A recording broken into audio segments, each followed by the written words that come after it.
So I had to. I was warned, but I did have to kind of learn the hard way that once I reached stabilization, I've been in this house for a little over 3 months, like away from my parents. But I had to learn the hard way that once you reach stabilization, that's when you have to process so much information, all the abuse that you've had to go through.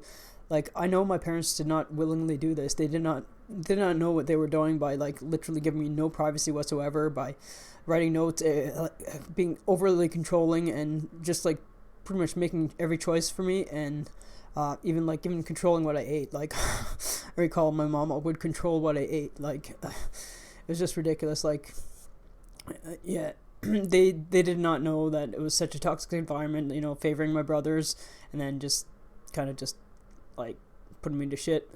But it's not. I don't hold any animosity towards them. I just wish I didn't have to feel this way. Um, like one thing with CPTSD is I was gonna work for the Schizophrenia Society of Alberta by just like giving speeches, but they say that my papers don't my speech doesn't have a positive ending to it. And yes, like I will be brutally honest with you, schizophrenia has a lot of positives. You have a very enhanced neocortex, so you have a lot of creativity. I believe, I'm not sure, like, I mean, there's been no research done on this, but I think that your brain does not actually lose plasticity as fast, so you can learn new things. Uh, like, and CPTSD has very limited positives. Like, I think the only positive that I can think of is I find out who my real friends are, because, I mean, I realize that some people are sticking with me, and I posted on my previous video was, just saying, I lost a good friendship, and now, this guy has forgiven me. I don't know whether we'll ever be as close as we were, but what CPTSD does is it makes you lash out at the only people who really care about you, and it's it's not like you want to. It's just that you get ideas like not unlike schizophrenia, where you just feel that they're persecuting you, that they're trying to control you. So this is just like really just an update on that, and like he still has me blocked on Instagram. I don't know whether I'll ever be unblocked, and it's not like really it matters because I'm not barely on Instagram anymore. Uh, yeah, so all the same, like I work at Superstore, and it turns out to be a shithole. Uh, Only because I mean, like they have like I actually have invested in them, and now their company is going a little bit lower in the stock market than the Toronto Stock Exchange, so they are actually budgeted like cutting hours even at this time of year, which is Christmas.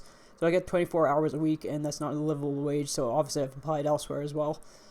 There have been things like in Superstore that are just wrong, like that are against the union. But I was told by the union rep that if I were to bring them up, because I'm not past probation, I would be gone tomorrow. Like as in I'd be fired for just bringing them up.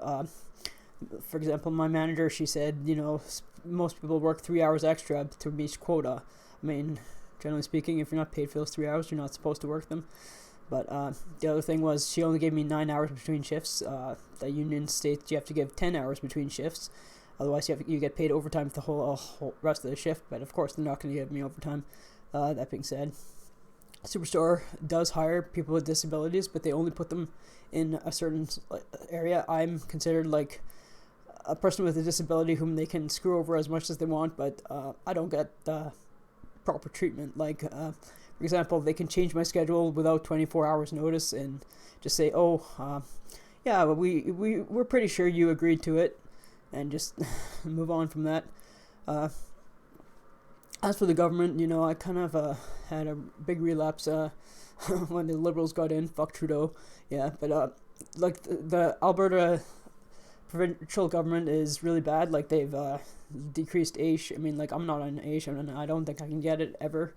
But like they're not really looking after the disabled people. Even like a lot of funding cuts. For example, like certain services, like the gender program was actually went under for a little bit.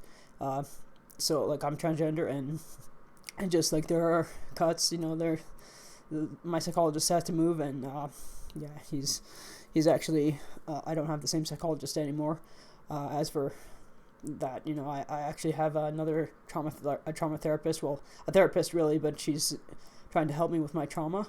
She let's just say every single time I have an appointment with her, my schedule changes and I'm scheduled for that shift, so I have to cancel without 24 hours notice. And I think she's getting a little frustrated with that, but there's nothing I can do, right? Like this, I'm still only I've only finished 1 month, only maybe have 100 hours in, so I can't do anything about it. So, but as for just like one thing about, like, you know, with the processing of complex post-traumatic stress disorder is you actually become a bit of a hermit. You don't want to leave your room, you don't want to like associate with other people, like, and that was just not me before. I was always like wanted to talk to other people. Like one thing I noticed is I don't go out very much. Like I don't want to do anything. I just feel less motivated. Even writing, I haven't been as motivated. Anyway, that's all for this video. Thank you.